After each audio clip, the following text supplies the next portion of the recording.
Hi friends, எல்லோரும் எப்படி இருக்கீங்க?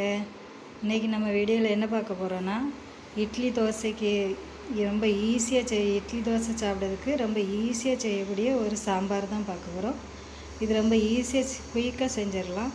தக்காளி சாம்பார் தான். வாங்க இது எப்படி செய்யலான்னு பார்க்கலாம். ஃபஸ்ட்டு கடாயை அடுப்பில் வச்சுக்கலாம். அடுப்பை ஆன் பண்ணிவிட்டு கடாயை அடுப்பில் வச்சுக்கலாம். சின்னதாக ஒரு சட்டியை அடுப்பில் வச்சுக்கலாம். அதில் கொஞ்சமாக தண்ணி ஊற்றிக்கிடுவோம். சட்டியில் கொஞ்சமாக தண்ணி ஊற்றிக்கிட்டு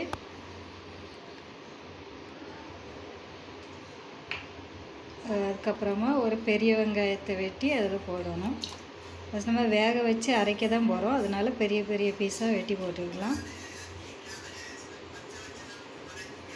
ஒரு பெரிய வெங்காயத்தை வெட்டி போட்டாச்சு. அதுக்கப்புறமா ஒரு 5-6 பல் பூண்டு, ஒரே ஒரு பச்சை மிளகாய். ஏன்னா நம்ம மிளகாத்தூள் பொருள் சேர்ப்போம், அதனால் ஒரே ஒரு பச்சை மிளகாய் சேர்த்தா போதும். அதுக்கப்புறமா கொஞ்சமாக பூசணிக்காயும் அதில் சேர்த்துக்கலாம். பூசணிக்காய் சேர்த்தா நல்லா டேஸ்ட்டாக இருக்கும் சாம்பார். அதுக்கப்புறமா ஒரு 3 தக்காளி எடுத்து இப்படி பெரிய பெரிய பீஸாக கட் பண்ணி வச்சுருக்கேன். இதையும் அது கூட சேர்த்துக்கலாம். நம்ம வந்து வேக வச்சு அதுக்கப்புறம் அரைச்சி தான் பண்ண போகிறோம், அதனால் பெரிய பெரிய பீஸாகவே கட் பண்ணி சேர்த்துக்கலாம்.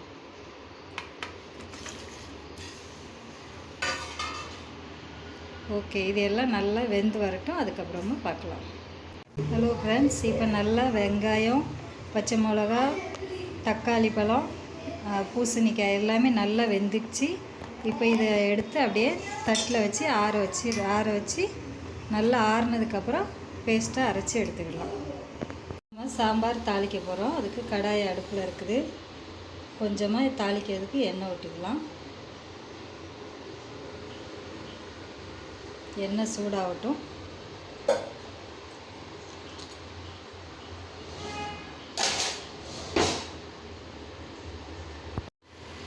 இந்த தண்ணியை சேர்த்ததுக்கப்புறம் நம்ம அரைச்சி வச்சுருக்க தக்காளி பேஸ்ட்டையும் அதை கூட சேர்த்துக்கலாம். சேர்த்துட்டு நம்மளுக்கு சாம்பாருக்கு எவ்வளோ தேவையோ அந்தளவுக்கு இந்த சாறு எவ்வளோ தண்ணி எடுத்து சேர்த்துக்கலாம். சாம்பாருக்கு தேவையான அளவு தண்ணி சேர்த்துக்கலாம். இப்போது நம்ம சாம்பாருக்கு தேவையான அளவு மசாலா சேர்த்துக்கலாம். தேவையான மசாலா மஞ்சள் தூள் முதல்ல கொஞ்சமாக மஞ்சள் தூள் சேர்த்துக்கலாம். நம்ம ஏற்கனவே ஒரு பச்சை மிளகாய் சேர்த்துருக்கோம், அதனால் நம்ம காரத்துக்கு தேவையான அளவு மிளகாத்தூள் சேர்த்துக்கலாம். அதுக்கப்புறமா ஒரு 2 ஸ்பூன் அளவுக்கு சாம்பார் பொடி சேர்த்துக்கலாம்.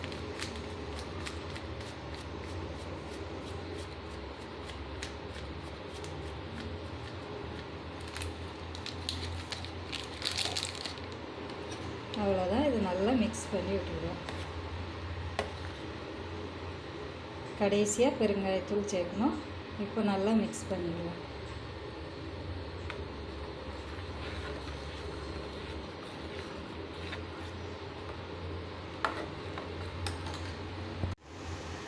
இப்போ வந்து நம்ம சாம்பாருக்கு தேவையான அளவு உப்பு சேர்த்துக்கிடுவோம்.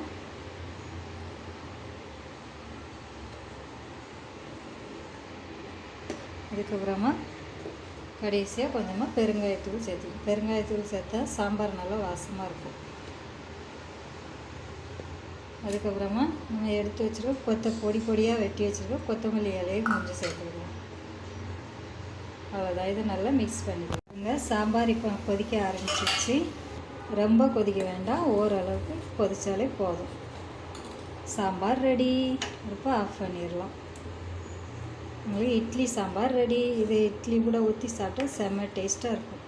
இந்த வீடியோ உங்களுக்கு பிடிச்சிருந்தால் லைக் பண்ணுங்கள், ஷேர் பண்ணுங்கள், கமெண்ட் பண்ணுங்கள், சப்ஸ்கிரைப் பண்ணுங்கள். அப்படியே பக்கத்தில் உள்ள பெல் பட்டனையும் கிளிக் பண்ணுங்கள். தேங்க்யூ.